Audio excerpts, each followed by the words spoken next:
I'd like to invite Trustee Day to return to the podium to introduce our commencement speaker.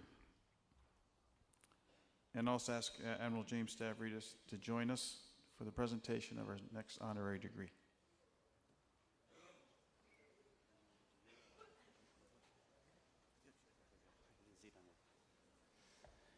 Hello again. I've already explained to you the stringent selection criteria and the process for awarding honorary degrees. Our next recipient is no less worthy.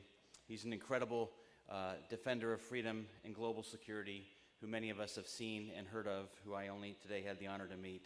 And it's a pleasure to be here on behalf of my colleagues. Again, I'd like to ask Admiral Stavridis to join me, along with President Cropper.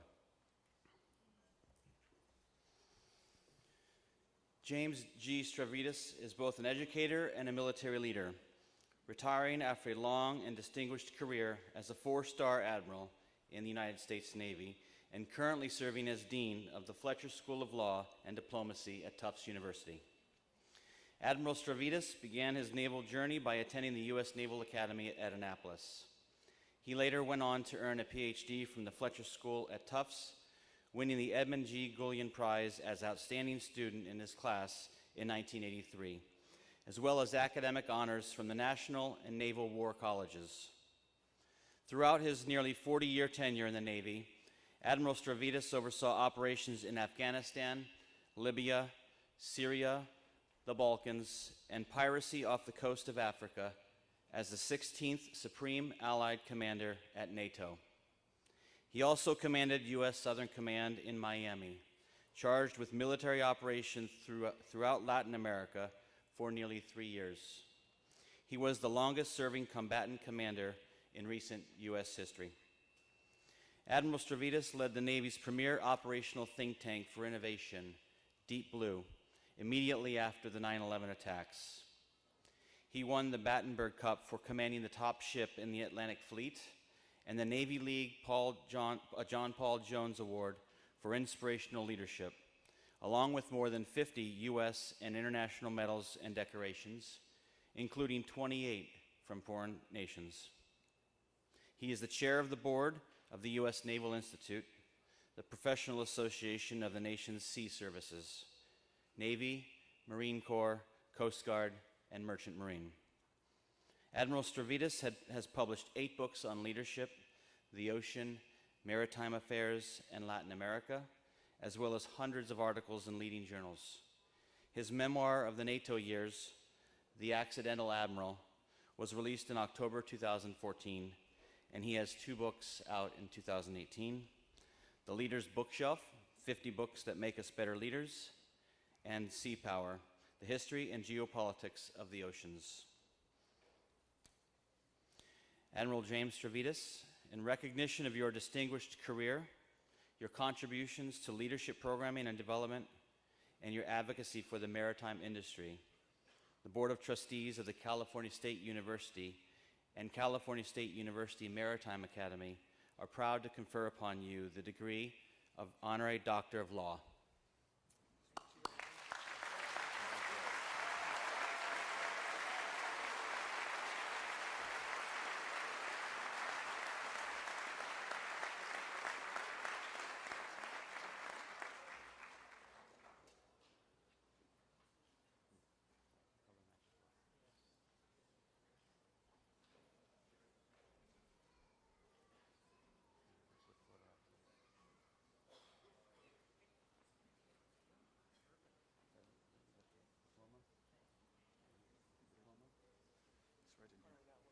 Sorry. It's okay. And I'll present it.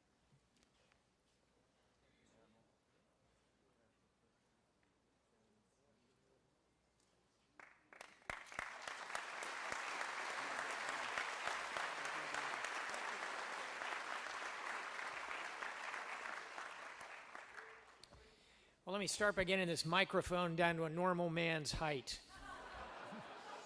People hear that biography, and generally the first thing they say is, you know, I thought you might be taller than you appear to be in real life.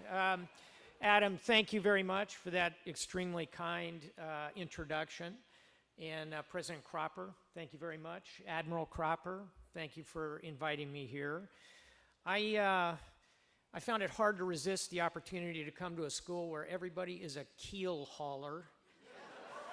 By the way, what time is it? Maritime! All right, so speaking of time, Admiral Cropper asked me to speak, and I always do what Admiral Cropper said. He asked me to speak for about 2 hours and 15 minutes. Everybody comfortable? Don't worry. I will have you out of here shortly, and you will be at Gentleman Jim's in the warehouse before you know it. There you go. That, by the way, is the first authentic round of applause of the afternoon. Here's what I want to talk about, and I'm going to do it fairly quickly. I want to talk about the oceans, because you have, by virtue of this graduation that awaits you, you have pledged to serve the sea, to be part of this long, unbroken chain that stretches back for not decades and not centuries, but millennia. You are part of the sea. And I always feel as though a good speech has a poem in it somewhere. So I'm going to read a poem, and it's by a Nobel laureate named Derek Walcott. And he came from the Caribbean. He sailed those waters for many, many years. And the poem is called "The Sea is History." The sea is history. And I just want to give you a couple of lines out of it. Where are your monuments, your battles, your martyrs? Where is your tribal memory? In that gray vault, the sea. The sea has locked them up. The sea is history. So, with that as a theme, what I want to lay the case out for you today is that what you are doing is vital. Vital for you, for the world, and vital for the oceans themselves, upon which we all depend. I will tell you that there are a handful of key ideas that underlie this, that I hope you will carry forward, whether you are sailing at sea, working in ports, working in the finance of the oceans, whatever your role is that you've been prepared for in this magnificent institution, I hope you'll hold these ideas in your mind. First is, why does the sea matter to the United States? We have the longest coastlines in the world. We are an island nation at the end of the day. That's why we must have a global navy, why we must have a capable merchant marine, why we must have an effective fishing fleet, why we must have efficient ports and maritime transportation systems, why we must have the best Coast Guard in the world that keeps us safe on our internal waterways, on our coastal plain, and on the deepest ocean. We must have all of that because of our geography. Second, we have to face the challenges in the oceans. You know, if you look at the long history of the world, maritime battle after maritime battle, big doors swing on those small hinges. We see China's fleet rising. We see Russia's fleet resurgent. Over time, we will see other challenges. You will be part of that, both at sea as mariners and what you do to connect us globally. Thirdly, the oceans link us with our allies around the world. NATO in Europe, Japan, Australia, New Zealand, South Korea. Whoops. the Korean Peninsula. Together, I did that to see if you were still awake. Latin America, the Caribbean. We have an endless number of allies and partners around the world. That, too, is how we use the oceans to connect us around the world. Fourth, what you do. The private-public partnerships between our government, our military, our Coast Guard, and the merchant world that allows us to conduct the trade. 95% of the world's trade moves on these oceans. So for all those reasons, the choice you've made is powerful, it's real, and it matters deeply. I will also tell you that you have a role to play in your nation's future politically. You have responsibilities, whether you are on the right or the left of the political spectrum. What you bring to the table with your youth and your energy will also be part of the future of this nation, as surely as your linkages to the sea will be. And so I would ask you, as you launch on the gorgeous voyage of your lives here, that you find time for the oceans, for service, and above all, to connect for your nation to those oceans. Let me close by asking you to do something right now this minute.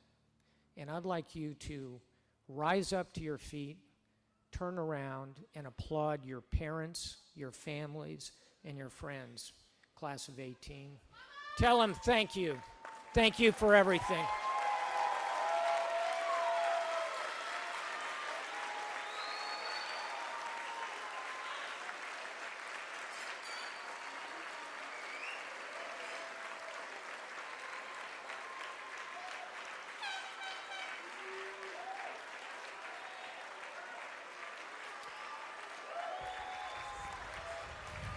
Well done. Well done. Well done. So I'll conclude now, and let's get to the good part, which is getting you your degrees.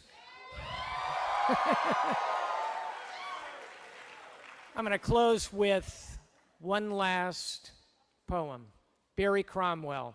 This is a mariner at the end of his life, 50 years on, and I hope 50 years from now, you'll look back on what you're going to do as your history begins today, and you'll say something like this: I've lived since then in calm and strife, full 50 summers, a sailor's life, with wealth to spend and a power to range, but never have sought nor sighed for change. And death, whenever she comes for me, shall come on the wild, unbounded sea. Congratulations, class of 2018.